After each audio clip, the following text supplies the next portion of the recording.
I'm now reading about European markets pair loses after Asia's plunge. European and US stocks stabil- stabilized stabilized on Monday after a heavy sell-off that was triggered by concern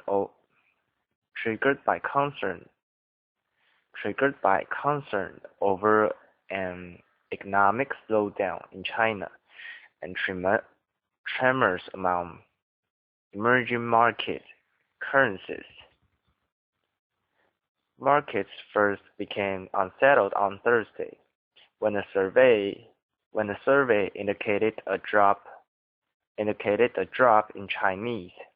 manufacture Chinese manufacturing activity, the latest sign that a painful slowdown in the world's number two economy, a painful slowdown in the world's number two economy, economy is likely to continue. When investors worried about global growth, they first pull back from riskier trades in emerging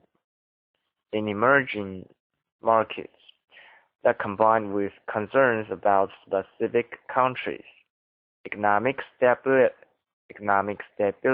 in Argentina and a political scandal in Turkey, convinced investors to sell off even more sharply. The growing turmoil in emerging markets is inflicting damage across the board, says head of global markets research for Asia at Critic in a report. After more sharp lessons in Asia on Monday,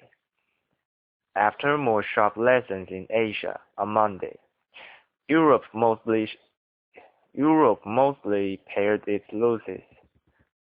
losses. Europe mostly pared its losses. By mid-afternoon, London's FTSE 100 was down 1.3% to 6,578.71. The index was dragged down by a nearly 13% plunge in the shares of natural gas provider BG Group, which warned on its outlook due to turmoil hitting its Egyptian operations. Slipped nearly 4% after AT&T announced it was not interested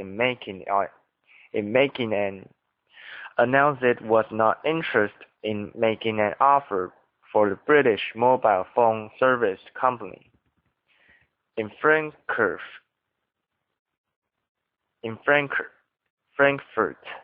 Germany's DAX slipped 0.1% to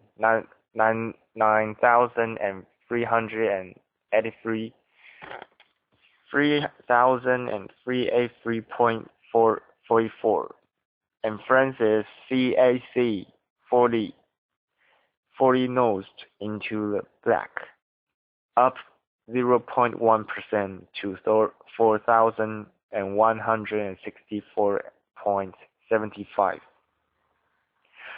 The initial reaction to the emerging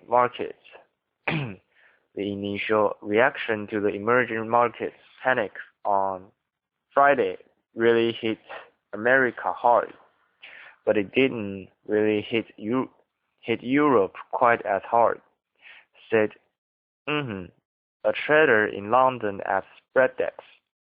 I can't help but think that there's a bit of lag now in Europe. The Dow Jones Industrial Average plunged 2% on Friday, its worst day since last June. On Friday, its worst day since last June. its worst day since last June. Since last June.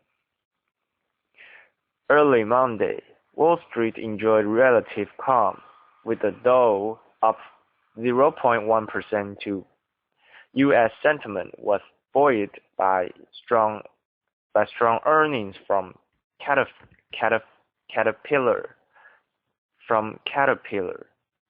Among the biggest movers in financial markets were the currencies of emerging economies.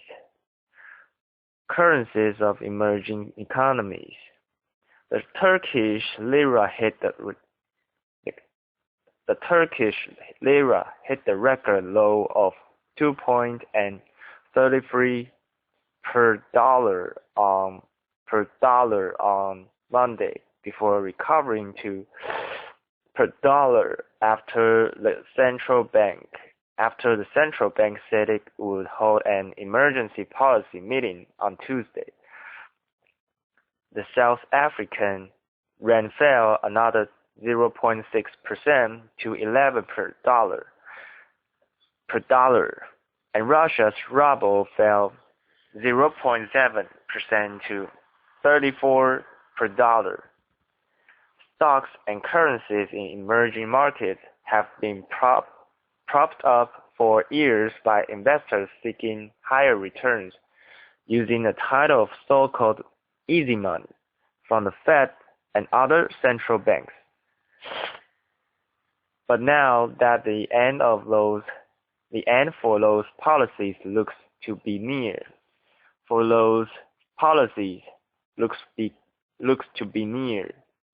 Some investors are fleeing stocks. In that light, investors will be looking forward to a two-day meeting of the U.S. Federal Reserve starting Tuesday, where officials are expected to reduce its monthly buying by another $10 billion to $65 billion. Recent signs of a sustained recovery in the world's biggest economy will play a big role in a decision by Fed officials to scale back stimulus for a second time. Investors are sensitive to trouble in developing economies such as China, as they are playing an increasingly large role in the world economy. Emerging and developing economies account for nearly 40% of the global economy, up from 18% 2 decades ago. China's share zipped to 14% from 4%, according to General. In Asia, investors sought out the perceived safe haven of the Japanese yen, which strengthened to a 7-week high against the dollar. The gold, which was at its highest in more than 2 months. The higher yen tends to hurt Japan's stocks as it makes its big exporters less competitive. The Nikkei briefly dipped below 15,000 for the first time since mid-November, before closing 2.5% lower at Hong Kong's Hang Seng lost 2.1%, and Seoul's Kospi dropped 1.6%. In mainland China, the index dropped 1%. Banks in Taiwan, Singapore, Philippines, Indonesia, and New Zealand also slipped. The Australian stock market was closed for a holiday. The euro dipped to 1 on Friday. In energy markets, benchmark crude for March delivery was down 25 cents to in electronic trading on the New York exchange. The contract fell 68 cents to close at 96.64 on Friday.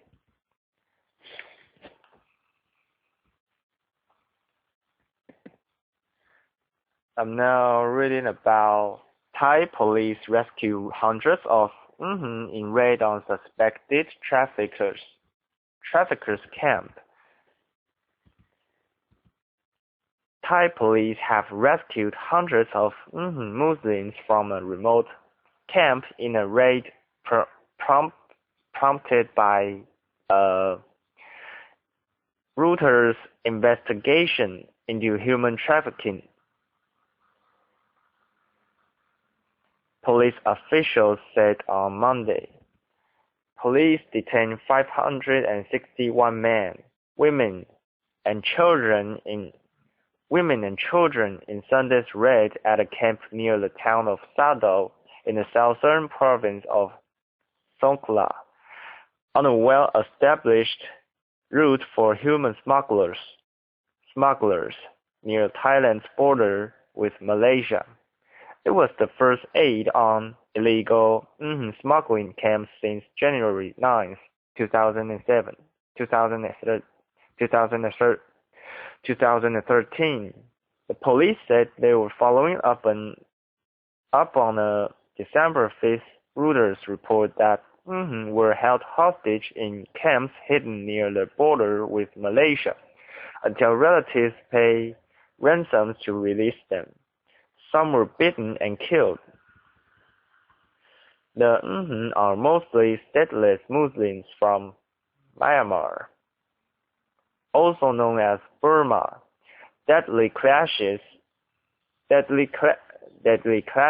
between and ethnic Buddhists erupted in Buddhist majority last year, making 140,000 people homeless. Most of them since then. Tens of thousands of have fled from by boat and many arrived off southwest Thailand. The United Nations and the United States called for an investigation into the Reuters report, based on the 2 months of research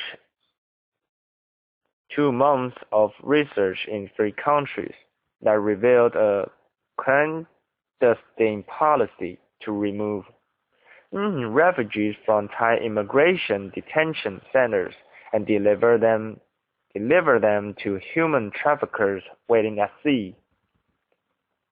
After Reuters gave us information, we ordered an investigation into the camps, said Chach Wen, Deputy National Police Chief. He said they captured 3 suspected ringleaders at the camp, all of them Thai males. Reuters gave the Thai authorities coordinate to one camp near Sadao, which was empty by the time they arrived, but police found another camp nearby. From the Reuters report, we received a clue that it was in Khao Rup Cham village, but the camp was already moved from there when we found it. We found only an empty camp there, so we investigated more until we found a new camp, said Colonel Kam, Superintendent of Immigration in Songkhla. The plight of the illustrates the limits to this wave of democratic reforms since military rule ended in March 2011. Inside, they face apartheid-like conditions, and according to the United Nations, many forms of persecution, discrimination, and exploitation. U.S. scrutiny. Police are trying to identify the origins of those detained after the raid. Not all of whom were, said Chadwan. We're interviewing all of them to see if they are victims of human trafficking, he said. They are being kept at an immigration detention center in Songkhla. We have to interview them and proceed according to Thai immigration laws, he said. It will depend on whether they want to go back. If they are willing, we will send them back as we have done before. Last year, Thailand implemented a secretive policy to deport the These deportations delivered many back into the hands of smuggling networks and human traffickers, who in some cases ferried them back to Thailand's secret border camps, reported Reuters. The raid comes as the U.S. State Department is finalizing its research for its next trafficking in persons TIP report, due in June, which ranks countries on their counter-trafficking performance. Thailand is Southeast Asia's second biggest economy and a close U.S. ally, but has a poor record in fighting trafficking and faces a possible downgrade to the report's lowest rank, putting it at risk of U.S. sanctions and potentially placing it on a par with North Korea and Iran. 9 people were arrested in Thailand in relation to smuggling in 2013, including 2 government officials, according to police data, but none of the arrests led to convictions.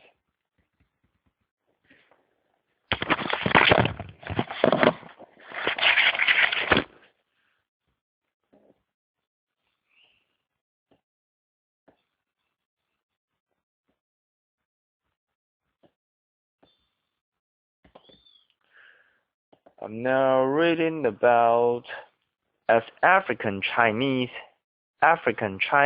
park money in Hong Kong, Beijing targets naked officials. Step by step, Chinese authorities are making life together for officials looking to spirit assets and family members out of the country to avoid close scrutiny and strict currency controls. As part of President Xi Jinping's crackdown on pervasive corruption, China's so-called naked officials, those who have moved their spouses, children, and assets overseas while they remain at home, will not be considered from promotion, state media reported. Also, China's anti-graft body has asked newly promoted officials to disclose their assets and any foreign residency. Well, late last month, some 2,000 village chiefs in Guangzhou had to hand over their passports to stop corrupt officials from fleeing. Hong Kong South China Morning Post reported. Many officials have been taking advantage of a Hong Kong investment scheme to squirrel away more than $1 million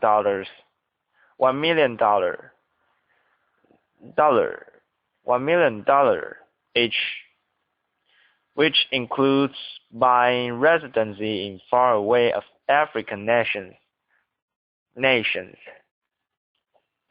Since the scheme is not open to mainland Chinese residents, mainland Chinese residents, a record number of mainland Chinese have gained permanent residency in places such as Gambia and for themselves and their families, although most will never visit these countries and often choose to live elsewhere.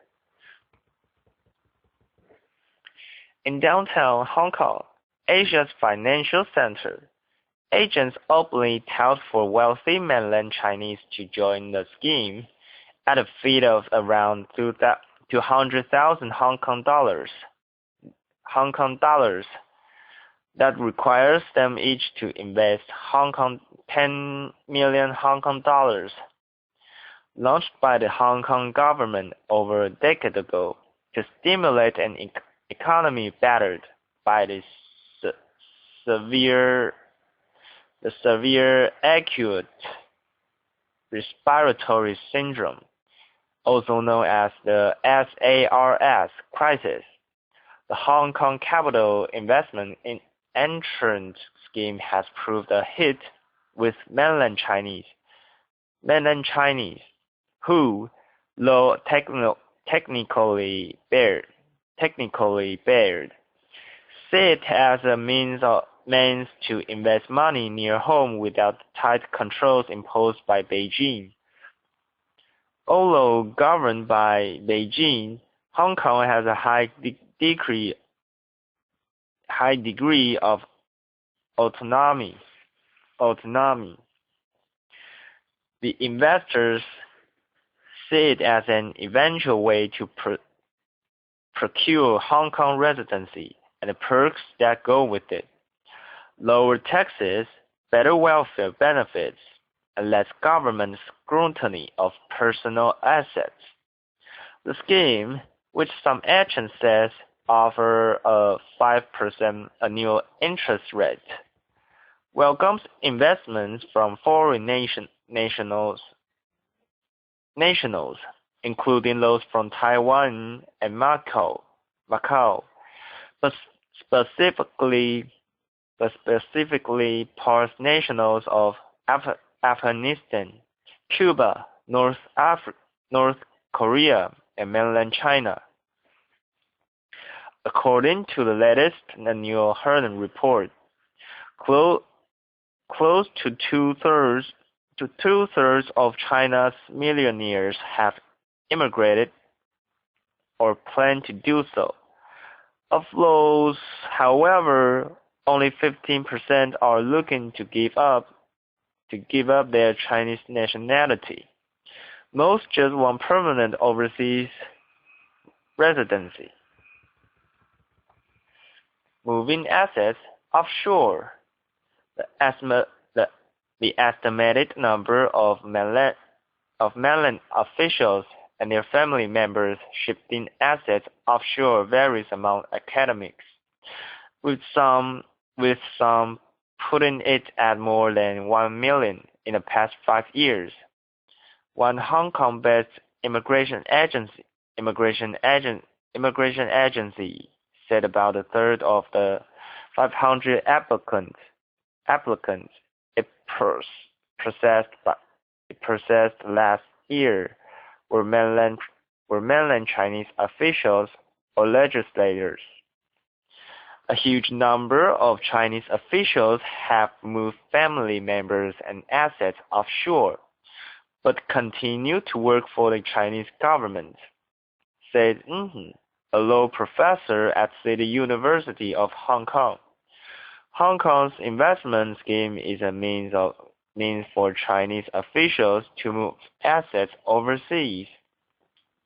Beijing can't tolerate this phenomenon anymore. They must feel a sense of crisis. China's Foreign Ministry spokesman Hong Lei said he was unaware of the details of the issue, but noted You will have noticed that recently we have issued a whole series of anti-corruption measures. I'm certain these will be effective. In Hong Kong, a female agent carried a billboard reading, "Invest and immigrate to Hong Kong," and hands out flyers telling applicants they don't have to declare the source of their assets, a key selling point to those seeking to skirt capital controls and hide assets from prying state eyes. Applicants for the scheme more than doubled to a record 3,380 in the third quarter of 2013 from a year earlier. Official data show there are now more than 17,000 mainland Chinese investors with foreign residency in the program, accounting for 87% of all investors, according to Reuters calculations based on Immigration Department data. Agents say part of their fee goes towards buying would-be investors' residency in countries such as Gambia and Guinea-Bissau.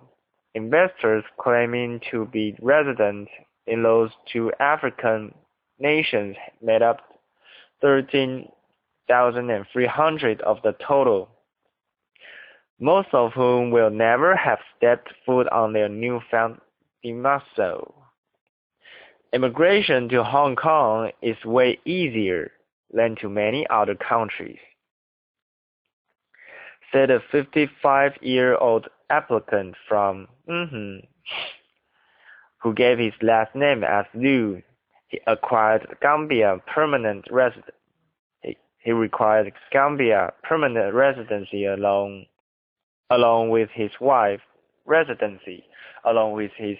and child in 2011.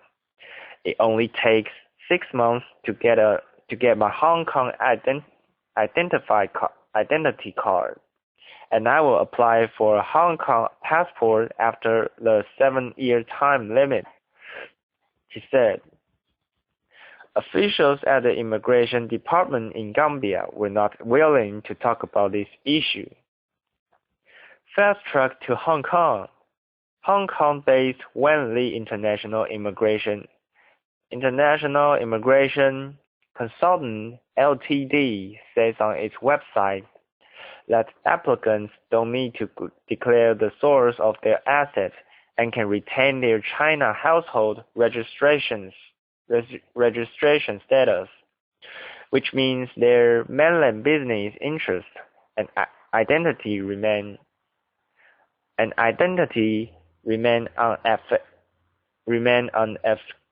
unaffected.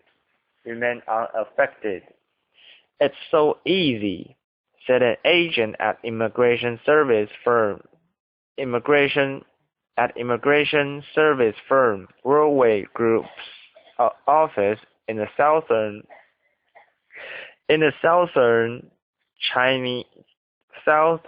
Chinese city of Guangzhou.